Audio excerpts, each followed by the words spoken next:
दोस्तों, यह कहानी एक प्यार ऐसा भी कहानी का पार्ट 2 है। तो अगर आपने पार्ट 1 नहीं देखा तो पहले वो देखिएगा, तभी आपको कहानी आगे समझ में आएगी। कहानी पसंद आई तो लाइक और शेयर ज़रूर कीजिएगा। कहानी को शुरू करते हैं। यह नाइट ड्रेस रोहित ही उसे लाया था।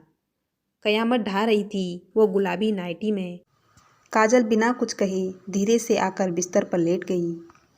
उसकी देह की सीधी सी महक रोहित को अंदर तक रोमांचित कर गई।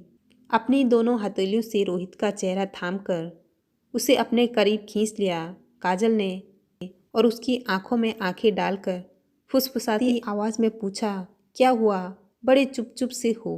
रोहित ने कहा, कुछ नहीं, बस ऐसे ही। काजल उसके और करीब आ जाती। उसकी गर्म सांसें रोहित की सांसों में धुली जा रही थी। काजल ने फिर पूछा, अब कहाँ गई आपकी शरारतें? क्या हुआ, इतने बुझे बुझे से लग रही हो? रोहित हिम्मत जुटाकर बोला, मुझे तुमसे कुछ कहना है। काजल ने तुरंत रोहित के मुंह पर अपना हाथ रख दिया और बोली, अभी कुछ नहीं, अभी हम दोनों सिर्फ साथ हैं, बातें तो बाहर भी कर लेंगी। ये कहते हुए काजल रोहित से लिपट गई। रोहित कोई भी प्रतिक्रिया नहीं दे रहा था। काजल रोहित के माथा, आंखें, गाल और फिर अपने होंठों को उसके होंठ पे रख दिया। रोहित का सब्र का बांध टूट गया और काजल को अपनी बाहों में कसकर भींच लिया। एक पल को सब कुछ भूल वह भी उसे पागलों की तरह प्यार करने लगा, पर अगले ही पल एक झटके से खुद को अलग किया काजल से और बिस्तर पर धराशायी हो गया। अचानक से ये बदला हुआ व्यवहार देखकर अचंभित रह गई काजल और रोहित से बोली, क्या हुआ, कोई दिक्कत? कुछ देर तक मौन रहने के बाद रोहित ने, मैं तुम्हारे काबिल नहीं हूँ, मुझे माफ़ कर दो।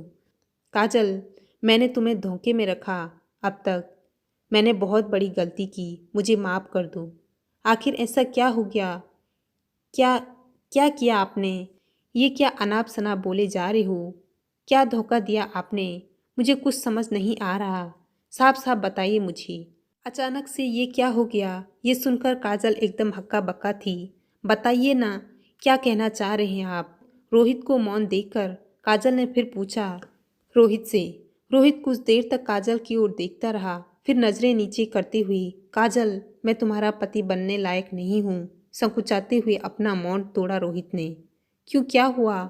अच्छे भले तो दिख रहे हो, काजल ने मुस्कुराते हुए कहा। क्या हुआ? तुम समझ नहीं पा रही मैं कहना क्या चाहता हूँ। रोहित समझ नहीं पा रहा था कि काजल को कैसे समझाएं। तो ठीक से समझाओ न मुझे, काजल ने फिर शरारती अंदाज में कहा। मैं तुम्हें वैवाहिक जीवन का सुख नहीं दे पाऊंगा और ना ही तुम्हें मातृत्व का सुख दे पाऊंगा। इन शब्दों को बोलते हुए रोहित को ऐसे लग रहा था जैसे उसके शरीर का खून सूख गया हो। क्यों, किसी और को चाहते हो क्या? काजल थोड़ी गंभीर हो गई। नहीं, ये बात नहीं है, काजल ने परेशान होकर कहा। तो फिर सीधे सीधे बताइए, पहेलियाँ क्यों बुझा रहे हो इतनी देर से? जल्दी बताइए, अब एक पल भी इंतजार नहीं कर सकती मैं, काजल ने झुंझलाते हुए कहा।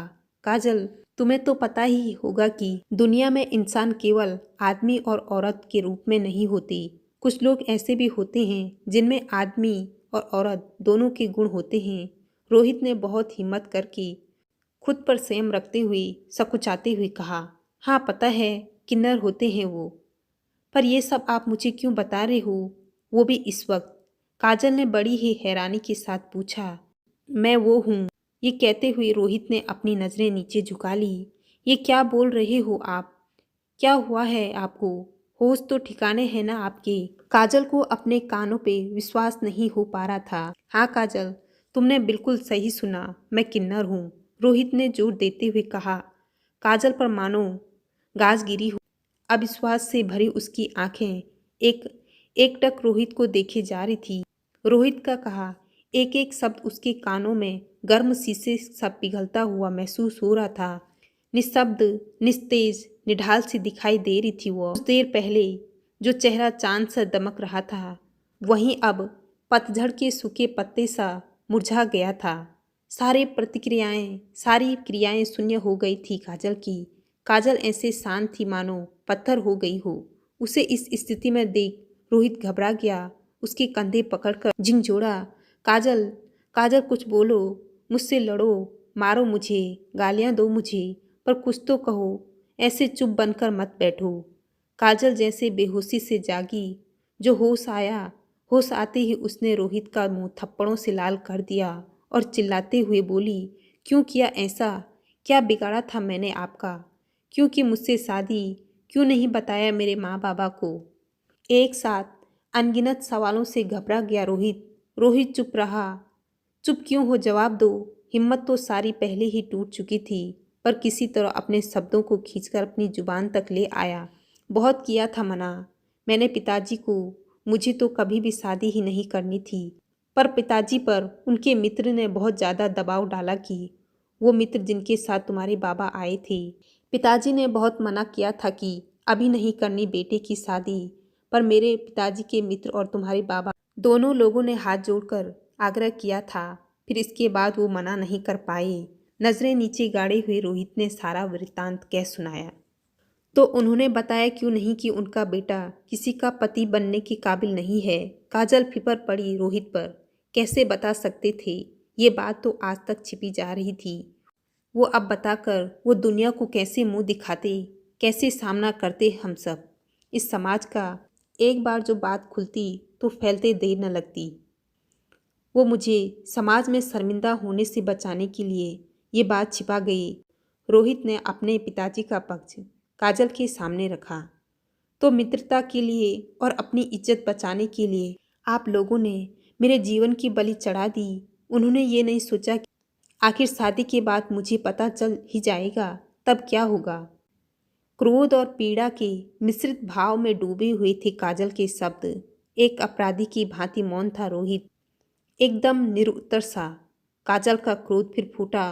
और आपने क्यों छुपाया मुझसे? आप तो बता सकते थे मुझे पहली रात को। जवाब दीजिए।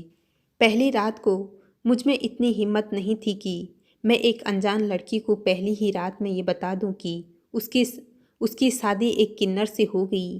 पहली ही रात उसके अरमानों का गला घोंट दूं, उसके सपनों को राख कर दूं। और फिर तुम्हारी प्रतिक्रिया क्या होगी? कहीं तुम कोई हंगामा खड़ा कर देती तो। इसलिए मैं आधी रात को आया था कमरे में कि चुपचाप सो जाऊंगा। रोहित ने अपना बचाव किया। तो अगले दिन क्यों नहीं बताया? फिर सवाल किया काजल ने।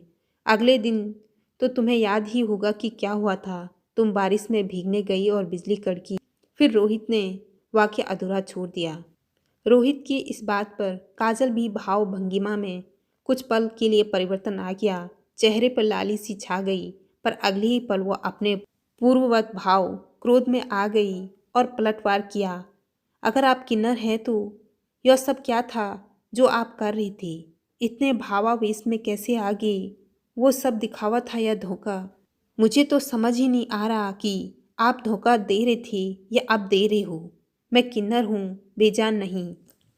भावनाएं किन्नर में भी होती है, कामोत्तेजना हम में भी होती है, चरम सुख की प्राप्ति हमें भी होती है, पर हमारा साथी हमसे संतुष्ट हो पाएगा इसकी कोई गारंटी नहीं। और सबसे बड़ी समस्या है कि हम वंश को आगे नहीं बढ़ा सकते। वो सब दिखावा नहीं था, प्यार था मेरा, और मैं तुमसे बहुत प्यार करता हूँ काजल। अपने भोलेपन से तुमने मुझे दीवाना बना लिया। तुम्हारी सरलता और अल्लड़पन ने कब जगह बना ली मेरे दिल में, मुझे पता ही न चला। प्यार हो गया है तुमसे। मेरे प्यार को धोखा मत कहना कभी भी। भावुकता में बहुत कुछ बोल गया रोहित ने बात को आगे बढ़ाते हुए कहा, अब फैसला तुम पर है। मेरी तरफ से तुम आज़ाद हो। तुम चाहो तो मुझे छोड़कर जा सकती हो। काजल गुस्से में बोली, छोड़कर चली जाऊं ताकि समाज मुझे दोष दे कि मैं भाग गई, कीचड़ मेरे परिवार पे उछले और आप बेदाग रही दुनिया के सामने। वाह, बहुत अच्छा सोचा आपने। कोई आँच नहीं आने दूंगा तुम पर, रोहित ने भरोसा दिलाया। आँच नहीं आने दोगे तो अब क्या बताएंगी दुनिया को? अब नहीं होगी समाज में बदनामी। अब कैसे सामना करेंगी समाज का? उखड़े स्वरों में बोली काजल। करूँगा सामना समाज का, पर सच छिपाकर यही बताऊँगा कि मेरा किसी और के साथ संबंध है, इसलिए तुम मुझे छोड़कर चली गई। काजल को समझाया रोहित ने। तुम आराम से सोचकर फैसला लो। रोहित ने सब कुछ काजल पर छोड़ दिया। काजल को कुछ समझ नहीं आ रहा था कि वह क्या करें। मायके में भी बाबा की तबीयत खराब चल रही थी। ऐसे में वहाँ भी किसी को कुछ नहीं कह सकती। जया भाभी तो अपने घर की नहीं है, ये बात उन्हें बताना ठीक नहीं। क्या करें, किससे कहे अपनी दिल की बात। उसका सिर चकराने लगा, मन ही मन सोचने लगी, ये कहाँ फंस गई। अच्छी भली पढ़ाई कर रही थी, कितनी अच्छी थी वो जिंदगी। कुछ दिनों पहले जहाँ एक दूसरे में समा जाना चाहते थे दोनों, अचानक उनके बीच में दीवार खड़ी हो गई। काजल एकदम चुपचाप सी रहने लगी, उसके चेहरे की रौनक खत्म हो गई। उसका अल्हड़पन, चुलबुलापन जाने कहाँ गुम हो गया। उसकी सास को भी समझ आ गया कि काजल को पता चल गया, क्योंकि काजल उसका व्यवहार अब वैसा नहीं था जैसे पहले रहता था। वो अब चुपचाप रहती। रोहित इस बात से बहुत दुखी था, पर काजल से कुछ भी कह नहीं सकता था। सारे अधिकार खो दिए थे उसने। दोनों के बीच की दूरी सासू माँ से छिप ना सकी। काजल का बुझा बुझा चेहरा सब कुछ बयां कर रहा था। रोहित से अकेले में पूछा माँ ने, क्या हुआ बेटा, कई दिनों से देख रही हूँ, बहू का चेहरा इतना उतरा क्यों है? कुछ हुआ क्या तुम दोनों के बीच? रोहित सपसपा कर बोला, नहीं माँ, कुछ भी तो नहीं। वो उसके बाबा की तबीयत खराब है, शायद इसलिए दुखी है। तो क्यों नहीं उसके मायके ले जाता, अपने बाबा से मिल लेगी तो चैन मिल जाएगा, माँ ने कहा रोहित से। रात को रोहित कमरे में गया, तब तक काजल सो चुकी थी। सोई थी या सोने का नाटक कर रही थी, ये तो वही जाने। जब से रोहित ने अपनी सच्चाई काजल को बताई, तब से रोहित सोफे पर ही सोता, क्योंकि खुद काजल ने उससे बात और उसके पास आने को मना किया। रोहित ने काजल की ओर देखा, जैसे वो हमेशा की तरह देखकर मन ही मन काजल से माफ़ी मांग कर सोता था। आज उसने देखा काजल कुछ अलग दिख रही थी। उसका चेहरा एकदम सफ़ेद दिख रहा था, शायद उसे बुखार भी था। वह उसके पास गया, पर उसकी हिम्मत नहीं हुई उसको छूने की। काजल, काजल तुम ठीक तो हो ना? रोहित ने कहा। आवाज़ सुनकर उसे होश आया। वो अपने सामने रोहित को देखकर बोली, नहीं नहीं, आप मेरे पास नहीं आ सकते हो। कौन हो तुम? मुझे मरना है, मुझे नहीं जीना। काजल क्या हुआ तुम्हें, ऐसा क्यों बोल रही हो? रोहित ने काजल को पकड़ा, पर वह बेहोश हो गई थी। रोहित चिल्लाते हुए, काजल काजल। फिर उसने अपनी माँ को आवाज़ दी, माँ माँ। रोहित की आवाज़ सुनकर उसके माँ बाबा दोनों कमरे में आए। उन्होंने डॉक्टर को बुलाया। डॉक्टर ने चेक किया। कमजोरी की वजह से डॉक्टर ने काजल पर ग्लूकोज चढ़ाया। काजल को होश आता, फिर बिना कुछ कहे वो बेहोश हो जाती। पूरी रात ऐसी ही बीती। रोहित भी बहुत परेशान था। वह खुद को कोसे जा रहा था कि यह सब कुछ जो भी हो रहा है उसका जिम्मेदार सिर्फ वही है। एक बार काजल ठीक हो जाए तो वह सब कुछ ठीक कर देगा। सुबह फिर से डॉक्टर आए। डॉक्टर चेक कर ही रहा था कि रोहित, क्या हुआ डॉक्टर साहब? हमारी बहू को सब ठीक तो है ना डॉक्टर? इनकी हालत ठीक नहीं है। क्या आप मुझे बता सकते हैं पिछले कुछ दिनों में क्या हुआ था इनके साथ? रोहित की माँ, नहीं नहीं कुछ नहीं, बस तबीयत कुछ ठीक नहीं रहती थी उसकी। आप तो डॉक्टर हैं, तो आप बताइए क्या हुआ उसको। वही मैं आप लोगों से पूछ रहा हूँ। इनकी रिपोर्ट के अनुसार इनके दिल और दिमाग में बहुत गहरा असर हुआ है। या तो किसी ने इनको कुछ कहा, या इन्होंने ऐसा कुछ देखा या सुना है जिसकी इनको उम्मीद न हो। डॉक्टर साहब तो कह रहे थे, पर रोहित को पता था कि यह सब उसकी वजह से हो रहा है। इस सब का जिम्मेदार सिर्फ वह है। डॉक्टर की बात सुनकर उसके माँ बापा को भी एहसास हो गया कि डॉक्टर कहना क्या चाहते हैं, क्योंकि जो राज उनके दिल में था वह बात वही जानते थे, और वो जो राज था वो किसी और को नहीं बताना चाहते थे, इसलिए वह चुप ही रहे। डॉक्टर, अब मैं चलता हूँ, इनका ध्यान रखना। इनको कुछ ऐसा मत कहना जिससे इन्हें दुख हो। रोहित की माँ, जी डॉक्टर साहब। रोहित डॉक्टर को छोड़ने गया। कुछ देर बाद काजल को होश आया तो सासू माँ उसके सामने थी। बेटा क्या हो गया तुम्हें? मेरी अच्छी खासी बहू पर पता नहीं किसकी नज़र लग गई। काजल का ध्यान रोहित और उसकी सास बहुत अच्छे से रखते थे। अब रोहित उसके सामने बहुत कम जाता था, क्योंकि उसको पता था कि उसकी वजह से ही उसकी यह हालत हुई है। कुछ दिनों में वह ठीक हो गई, पर वह पहले जैसी न रही। हंसमुख, किसी से कुछ नहीं बोलती, बस चुपचाप रहती थी। काजल की सास ने कहा, बेटा अगर तुम कुछ दिन के लिए मायके जाना चाहते हो तो जा सकती हो, रोहित तुम्हें भेज देगा। काजल कुछ न बोली। इस व्यवहार से सासू माँ भी थोड़ा दुखी हो गई। माँ मन ही मन, हे भगवान, हमारे साथ ही ऐसा क्यों हुआ? इतनी अच्छी खासी बहू दी, पर वो अब इतना बदल गई। पता नहीं अब क्या होगा, क्या सोच रही है, कुछ बोलती भी नहीं। सासू माँ काजल से बोली, बेटा, ये सब जो तुम्हारे साथ हो रहा है उसके गुनहगार हम हैं और सज़ा तुमको मिल रही है। रोहित तो कभी शादी नहीं करना चाहता था।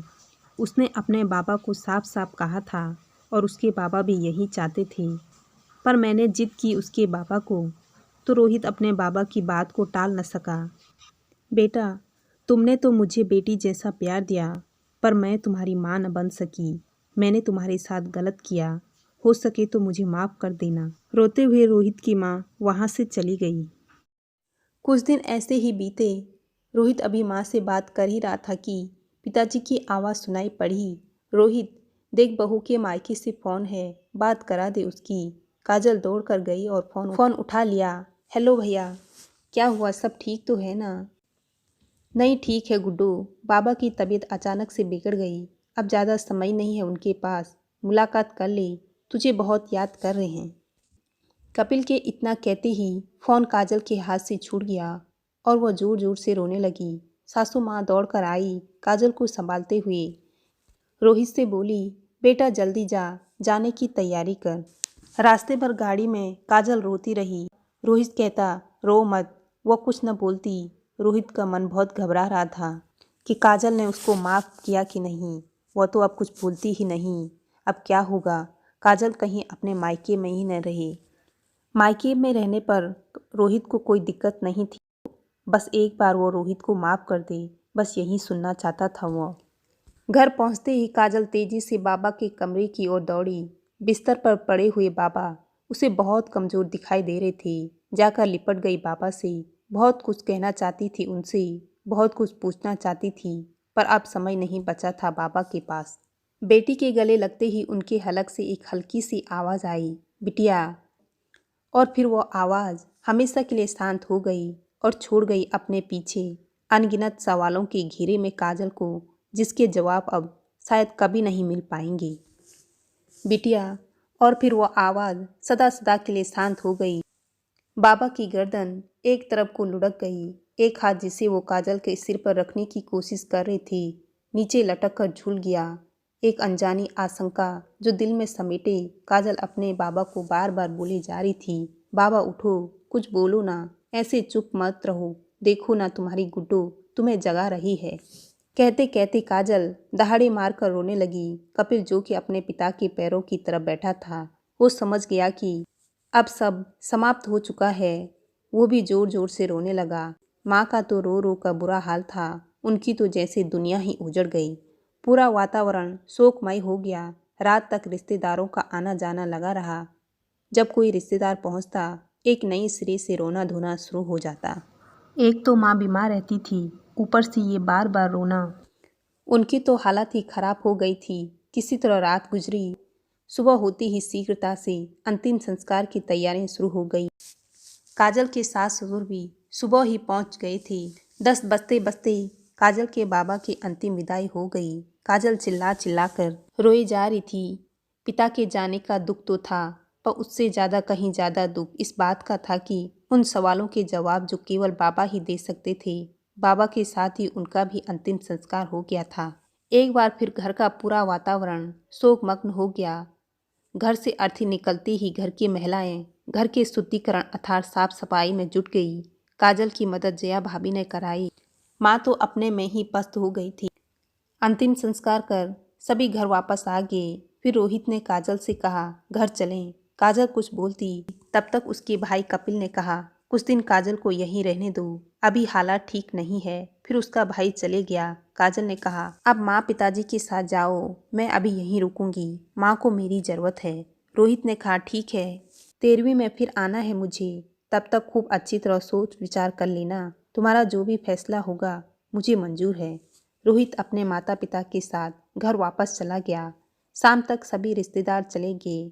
घर खाली खाली सा हो गया था। काजल माँ की देखभाल में लग गई। अगले दिन दोपहर में जया भाभी आ गई। माँ का हाल पूछने के बाद काजल को उसके कमरे में ले गई। दरवाज़ा बंद करके काजल के पास बैठ गई। देख, मैं जानती हूँ कि ये वक्त नहीं है ऐसी बातें पूछने का। तू अभी बहुत दुखी है, पर मेरे लिए जानना बहुत ज़रूरी है। अब मैं और इंतज़ार नहीं कर सकती। तू अपना सब कुछ बता, सब ठीक है ना वहाँ? काजल एकदम मौन धारण किए हुई थी। भाभी ने उसे झंझोरते हुए पूछा, बता ना, इस तरह मौन धारण क्यों कर बैठी है? क्या बताऊँ भाभी, मेरी तो ज़िंदगी ही बर्बाद हो गई। कहते कहते आंसू छलक आए काजल के। ये क्या बोल रही है तू? क्या हुआ? पहले तू ये रोना बंद कर। भाभी उसके आंसू को अपने आंचल से पोंछते हुए बोली, भाभी मेरे साथ बहुत बड़ा धोखा हुआ है। काजल सिसकते हुए बोली, कैसा धोखा? भाभी घबराहट भरे स्वर में बोली, मेरी शादी नामर्द किन्नर से हुई है। ये कहकर काजल फिर से रोने लगी। किन्नर से? हैरत से भाभी की आंखें फटी की फटी रह गई। इतना बड़ा धोखा, ये तो हद पार हो गई। देख गुड्डू, अब तू दोबारा उस घर में कदम नहीं रखेगी। हम कतई न जाने देंगे तुझे अब। भाभी गुस्से से आग बबूला हो उठी। काजल ने सारा वृतांत कह सुनाया भाभी से। भाभी ने मौका देकर कपिल को इस सच्चाई से अवगत कराया। ये सुनकर आग बबूला हो उठा कपिल और काजल से बोला, कहा था बाबा से मत करो इतनी जल्दी शादी, मगर एक ने सुनी। हड़बड़ तड़बड़ में इतनी बड़ी गलती कर बैठी, कोई छानबीन नहीं करने दी मुझे। अपनी बेटी की जिंदगी के साथ खिलवाड़ करके चले गए, और उस रोहित को तो मैं छोड़ूंगा नहीं। पूरे गांव में बदनाम कर दूंगा, कहीं भी मुंह दिखाने लायक नहीं छोड़ूंगा। भैया, आप ऐसा कुछ नहीं करेंगे, काजल ने रोते हुए कहा। ये तू बोल रही है गुड्डू? कपिल को विश्वास नहीं हो रहा था। तेरी जिंदगी बर्बाद कर दी उन लोगों ने, ये समझ आ रहा है न तुझे? कपिल ने गुस्से में कहा।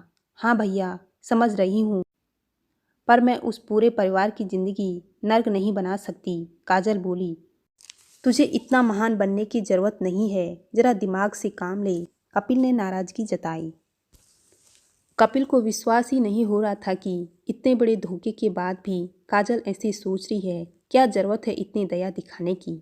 कपिल ने गुस्से में कहा, अब तो वहाँ वापस बिल्कुल नहीं जाएगी, और मुझे जो भी करना है वो मैं करके ही रहूँगा। भैया, इतना आग बबूला होने की ज़रूरत नहीं है, मैं सोचूंगी इस बारे में, पर आप अभी शांत हो जाओ, फिर हम बैठकर शांति से सोचेंगे कि करना क्या है आगे। काजल ने कपिल को शांत कराने की कोशिश की। थोड़ा शांत तो हुआ कपिल, पर अभी भी गुस्से में था वह। फिर बिना कुछ कहे ही कमरे से बाहर चला गया। काजल को तो सोच सोच कर सिर चकराने लगा, क्योंकि फैसला उसे ही लेना था। रात के खाने के बाद जया भाभी, कपिल और काजल छत पर इकट्ठा बैठे बातें कर रहे थे। जया भाभी ने बात शुरू की, बोली, काजल, अभी तो कुछ भी नहीं बिगड़ा है, आराम से तेरी दूसरी शादी हो सकती है। बस तो रोहित को ना में ही जवाब देना, उसके किसी भी बहकावे में मत आना। अपनी दया भावना को एक किनारे रखकर खुले दिमाग से ही फैसला लेने की ज़रूरत है इस वक्त। काजल ने कोई प्रतिक्रिया नहीं दी, चुपचाप सुनती रही। उसकी चुप्पी देखकर कपिल बोला, कुछ सुन रही है तू जो भाभी ने कहा, या मन में कुछ और ही खिचड़ी पका रही है? सब सुन रही हूँ भैया, काजल ने बड़ी ही ठंडी सी प्रतिक्रिया दी। साफ पता चल रहा था कि उसके मन में कुछ और ही चल रहा है। कपिल ने फिर कहना शुरू किया, तुझे पता है गुड्डू, अपना नितिन तुझे बहुत पसंद करता है। काजल चौंक गई, हैरानी से भैया की ओर देखा और बोल पड़ी, आप क्या कह रही हो भैया? हाँ गुड्डू, मुझे भी अभी अभी पता चला, कपिल ने पूरे विश्वास से कहा। नितिन ने खुद कहा आपसे क्या? काजल ये जानने को जाग थी। नहीं, उसने नहीं कहा, पर उसकी डायरी ने सारे राज खोल दिए। कपिल बोला, मतलब? काजल ने अनजान बनते हुए पूरी बात जानने की कोशिश की। कपिल ने बताना शुरू किया, एक दिन मैं उसके कमरे में गया कुछ काम से, उसकी डायरी खुली पड़ी थी, मेरी नज़र पड़ गई उस पर, तेरा नाम लिखा था। मेरी बेचैनी बढ़ गई सच्चाई जानने के लिए, तो मैंने उसे चाय बनाने को बोला। जब वो चाय बनाने चले गया, तब तब पढ़ी मैंने उसकी डायरी। वो तभी से तुझे चाहने लगा था जब पहली बार यहाँ आया था। अगर उसने तभी से बता दिया होता तो आज ये नौबत ना आती। सुनकर काजल शांत बैठी रही। उसे याद आने लगा कि शादी में नितिन कुछ कहना चाहता था, पर वो समझ नहीं पाई। काजल इसी उधेड़ बुन में थी कि कपिल फिर से बोला, देख गुड्डू, नितिन अभी भी तुझसे प्यार करता है। अब मैं तेरी और नितिन की शादी करा दूंगा, तू जीवन भर खुशी रहेगी। अब जया भाभी ने भैया की हाँ में हाँ मिलाते हुए बोली, ये बहुत अच्छी सोची तुमने। नितिन दिखने में भी अच्छा है ही, व्यवहार कुशल भी बहुत है, अच्छी रहेगी दोनों की जोड़ी। ये कहते हुए भाभी ने इस रिश्ते पर अपनी मोहर लगा दी। काजल सब चुपचाप सुने जा रही थी, पर कुछ भी समझ नहीं पा रही थी उसे क्या करना चाहिए। वह सोच रही थी कि कहीं ऐसा न हो कि पहले बाबा के कारण सब बिगड़ गया और अब भैया के कारण सब खराब हो जाएगा। इसलिए अब जो भी करना है उसे खुद ही करना है।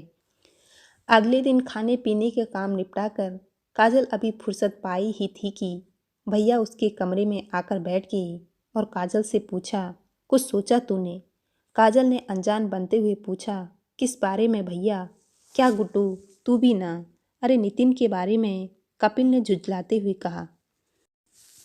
अभी कुछ दिमाग काम नहीं कर रहा। काजल ने बात को टालने की कोशिश की। सोचना तो पड़ेगा तुझे, और जल्दी ही सोचना पड़ेगा, विनय के बारे में और रोहित से छुटकारा पाने के विषय में भी। कपिल ने समझाया काजल को। अभी बाबा की 13वीं में विनय आएगा तो तू खुद उससे बात करके देखना, उसका मन लेना, अपने तरीके से उसे जांच परख लेना। उससे अच्छा लड़का नहीं मिलेगा हमें। अब तो उसकी नौकरी भी लग गई, वो भी सरकारी। समझ रही है न तू? कपिल पूरी कोशिश कर रहा था काजल को राजी कराने की। ठीक है भैया, जल्दी ही फैसला कर लूँगी, पर मेरी एक शर्त है। काजल ने मौके का फ़ायदा उठाते हुए कहा। बोल, क्या शर्त है तेरी? काजल के सिर पर प्यार से हाथ फेरते हुए बोला कपिल। भैया, आप रोहित और उसके परिवार की बदनामी मत करना, आपको मेरी कसम। उन्हें अपनी ज़िंदगी चैन से जीने दो। जिद तो बाबा की थी ना, किसी की भी ना सुनी उन्होंने अपने आगे। भैया, आपको मेरी कसम, आप नहीं करेंगे उनकी बेइज्जती और ना ही ये बात किसी और को बताएंगे कि वो। काजल ने कपिल का हाथ अपने सिर पर रखते हुए कहा, ये क्या किया तूने गुड्डू? अपनी कसम दे दी। धोखेबाजों को सजा तो मिलनी चाहिए ही थी। आज हमें धोखा दिया है, कल किसी और को देंगे, गुस्से में बोला कपिल। कुछ भी हो भैया, आपको मेरी कसम तो निभानी ही पड़ेगी। काजल ने हाथ जोड़कर कहा। भाई से हाथ मत जोड़ मेरी बच्ची, ठीक है, जैसी तेरी मर्जी, पर उस घर में वापस जाने की बात मत करना। मैं एक न मानूंगा तेरी कसम भी काम न आएगी तब। कपिल ने बहन के मुंह में हार मान ली।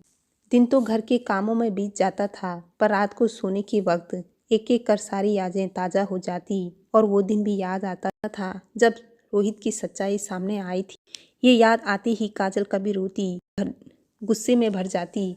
दिन गुजरते जा रहे थे, पर अभी तक यह किसी नतीजे पे नहीं पहुंच पाई थी कि एक अजीब सी बेचैनी थी मन में। भविष्य में क्या होना है कुछ पता न था।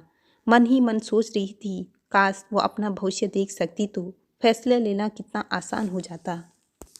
हर दिन इसी उधेड़ बुन में गुजर जाता। कपिल के विशेष आग्रह के कारण नितिन 13वीं के एक दिन पहले ही आ गया था। रात में खाने के बाद काजल, कपिल, जया भाभी और नितिन सभी छत पर टहल रहे थे। भाभी ने काजल को इशारा किया कि नितिन से बात कर ले।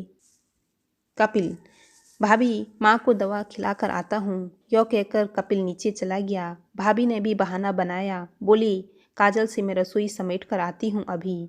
काजल और नितिन अब छत पर अकेले थे। नितिन ने कहा, चलो बैठकर बातें करते हैं। दोनों वहीं पास पड़ी तख्ती पर बैठ गए। नितिन ने पूछा, क्या हुआ तुम्हें? चेहरे की सारी रौनक कहाँ चली गई? काजल बोली, कुछ नहीं, बस बाबा के जाने का गम है।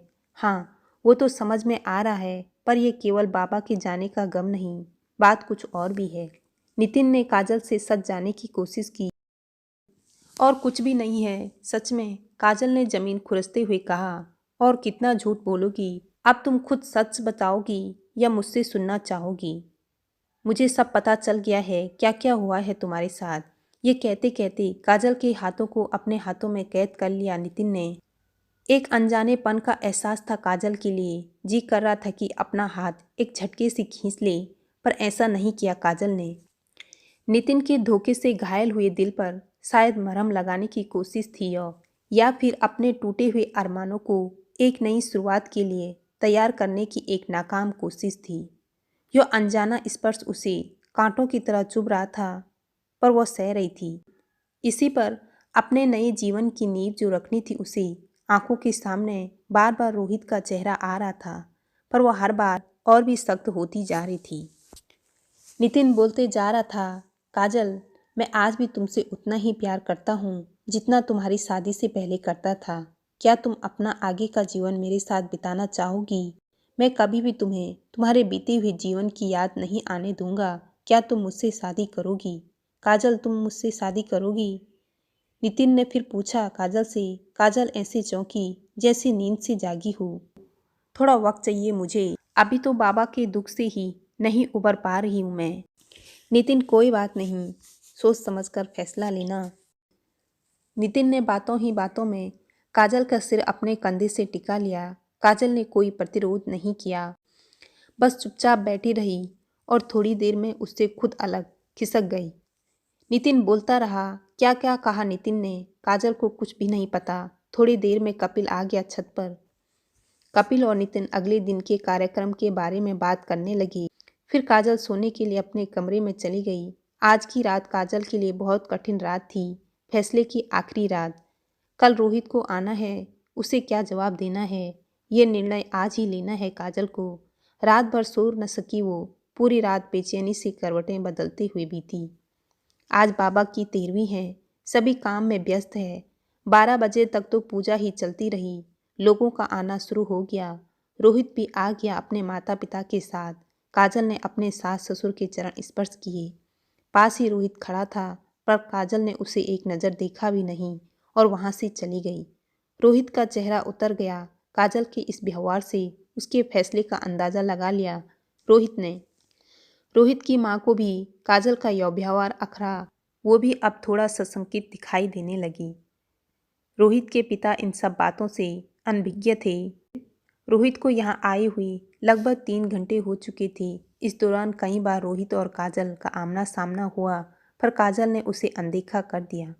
रोहित की सारी उम्मीदें टूट चुकी थी। नितिन और जया भाभी की नज़रें काजल पर लगी हुई थी। कार्यक्रम अच्छी तरह संपन्न हुआ। सभी लोग भोजन कर जा चुके थे। जब घर के लोगों ने भोजन कर लिया, तब रोहित के पिता काजल की माँ से बोले, अब हम भी विदा की इजाज़त चाहते हैं। बहू से कहे कि चलने की तैयारी करें। जी बिल्कुल, ये कहकर काजल की माँ ने जया भाभी को भेजा काजल को बुलाने के लिए। रोहित का दिल बैठा जा रहा था। उसे पता था कि अभी काजल का क्या जवाब आएगा।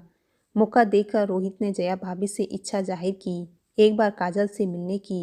जया भाभी रोहित को काजल के कमरे तक पहुंचाकर खुद बाहर रुक गई। कमरे में एक तरफ तख्त पड़ी थी और दूसरी ओर कुर्सियां पड़ी थी। दरवाजे के सामने वाली दीवार में खिड़की थी और काजल खिड़की की ओर मुंह करके खड़ी थी। कमरे के अंदर कदम रखते रोहित काजल को देखता रहा, मन ही मन, काजल, मैं प्यार तो तुमसे बहुत करता, पर। काजल ने सामने देखा पर कुछ नहीं बोली। रोहित धीरे से, काजल, हम वापस घर जा रहे हैं, क्या फैसला किया तुमने? वह कुछ देर चुप रही, फिर खिड़की की तरफ मुड़ी। काजल ने पलट कर देखे बिना ही जवाब दिया, मैंने फैसला कर लिया है। मैं आपको और आपके घर को हमेशा हमेशा के लिए। कहते कहते रुक गई काजल। मैं समझ गया, अब आगे कुछ कहने की जरूरत नहीं। रोहित ने काजल को आगे बोलने से रोक दिया। अब हम हमेशा के लिए एक दूसरे से अलग हो रहे हैं। अब तक तुम्हारे साथ जो भी हुआ उसके लिए मैं हमेशा तुम्हारा दोषी रहूँगा। हो सके तो मुझे माफ़ कर देना, एक किन्नर समझकर ही माफ़ कर देना। सुना है किन्नर की दुआओं में बहुत असर होता है। मेरी यही दुआ है कि तुम्हारी आगे की ज़िंदगी खुशियों से भरी हो, तुम्हें इतनी खुशियाँ मिले कि ये बुरे दिन तुम हमेशा के लिए भूल जाओ। अब मैं चलता हूँ। रोहित जाने के लिए पलटा, तभी काजल की आवाज़ सुनाई पड़ी, रुको, अभी बात पूरी नहीं हुई है मेरी। रोहित पलटकर बोलता है, अब क्या बाकी रह गया काजल? रोहित एकदम हताश सा खड़ा था। काजल पलटकर लगभग दौड़ती हुई सी आकर रोहित से लिपट जाती है। मैं हमेशा हमेशा के लिए आपको और आपके परिवार को अपना बनाना चाहती हूँ। मैं आपके बिना नहीं जी सकती ऋषि जी, मैं मर जाऊंगी आपसे दूर रहकर। काजल बोले जा रही थी, उसकी आंखों से झरझर आंसू बह रहे थे। रोहित को अपने कानों पर विश्वास नहीं हो रहा था। उसने काजल का चेहरा अपनी दोनों हाथों में लेकर बोला, ये क्या बोल रही हो तुम? मैं सच कह रही हूँ ऋषि जी, काजल ने रोते रोते कहा। रोहित ने उसके आंसू पोंछे और उसे तख्त पर बिठाते हुए बोला, पहले अपना रोना बंद करो। अब बताओ, क्या क्या तुमने अच्छे से सोच विचार कर लिया? हाँ, मैंने खूब अच्छी तरह से सोच लिया है, काजल बोली। अभी भी आंसू बह रहे थे उसकी आंखों से। लेकिन काजल, मैं तुम्हें शारीरिक सुख दे पाऊंगा कि नहीं, ये मुझे नहीं पता। क्या तुम जीवन भर सन्यासिनी बनकर रहोगी? रोहित ने पूछा। नहीं चाहिए मुझे शारीरिक संतुष्टि, मुझे सिर्फ आपका प्यार चाहिए। मैं मीरा बनकर अपने कान्हा के साथ जीवन गुजार लूंगी। आप मेरा पहला और आखिरी प्यार हो। प्यार के बिना जीवन भी कोई जीवन है। आपके प्यार के बिना जीवित होते हुए भी मेरा ये शरीर सबके समान होगा और सबको किसी तरह की सुख की आवश्यकता नहीं होती और ना ही कोई उसे शारीरिक सुख दे सकता, काजल ने कहा। लेकिन मैं कभी तुम्हें मातृत्व का सुख भी नहीं दे पाऊंगा, और समाज और ये लोग, रोहित ने बहुत ही निराशा भरे शब्दों में कहा। जरूरी नहीं कि अपने कोख से जन्म देकर ही मातृत्व का सुख मिले। हम बच्चा गोद ले लेंगे, हमें ममता का सुख भी मिलेगा और बच्चे का भविष्य भी उज्जवल हो जाएगा, काजल ने पूरे विश्वास से कहा। काजल, अभी तुम शायद भावुकता में ये निर्णय ले रही हो। ऐसा न हो कि बाद में तुम्हें अपने निर्णय पर पछताना पड़े। रोहित ने काजल को समझाने की कोशिश की। नहीं ऋषि जी, मैंने खूब अच्छी तरह सोच समझकर ये फैसला लिया है। मैं अपने फैसले से ना कभी पलटूंगी और ना ही कभी मुझे पछतावा होगा। अब कोई और सवाल जवाब नहीं, मैं चल रही हूँ आपके साथ अपने घर ऋषि जी, मैं आपसे बहुत प्यार करती हूँ। ये कहते हुए काजल रोहित से लिपट गई। रोहित ने भी उसे प्यार से अपनी बाहों में भर लिया। कमरे के बाहर खड़ी जया भाभी काजल की इस फैसले से हतप्रभ थी, पर दोनों के सच्चे प्रेम को देखकर उनकी भी आंखों में आंसू आ गए और वो आंसू पोंछते हुए वहाँ से चली गई। काजल ने अपना फैसला अपने भाई को बताया। कपिल, काजल ये कोई खेल नहीं, जिंदगी है तुम्हारी। हाँ भाई, मैं जानती हूँ और मैं भी यही कहना चाहती हूँ आपसे। मैं अपने घर में खुश रहूँगी, वहाँ सब लोग मुझसे बहुत प्यार करते हैं और मैंने भी ऋषि जी से प्यार किया है। अब ये तो नहीं कि सच्चाई सामने आने पर मैं उन्हें छोड़ दूँ। फिर ये कैसा प्यार? मुझे नहीं लगता जितना प्यार मुझे उस घर में मिला उतना मुझे कहीं और मिलेगा। मैं ये भी जानती हूँ आप मुझसे बहुत प्यार करते हैं और मेरे भले के लिए कह रहे हैं, और शायद नितिन जी भी मुझसे प्यार करते हैं, इसलिए उन्होंने भी हाँ कहा। भैया, शायद अगर मैं आज आपके फैसले को मान भी लेती तो उससे ना मैं खुश रहती और ना ही आपका दोस्त। और अगर मैं खुश नहीं रहूँगी तो क्या आप खुश रह पाओगे? काजल की ये बातें कपिल के साथ साथ नितिन भी कमरे के बाहर सुन रहा था। कपिल ने कुछ नहीं कहा और अपनी बहन को खुशी खुशी उसके घर भेज दिया। कपिल, तेरी खुशी में ही मेरी खुशी है, पर अपना ध्यान रखना। काजल अपने सास ससुर और रोहित के साथ अपने घर वापस आ गई। दोस्तों, ये कहानी यहीं पे समाप्त होती है। आपको कहानी कैसी लगी कमेंट में ज़रूर बताइएगा। आगे भी ऐसी ही कहानी पढ़ने और सुनने के लिए हमारे चैनल को सब्सक्राइब करके ज़रूर रखिएगा। Thank you.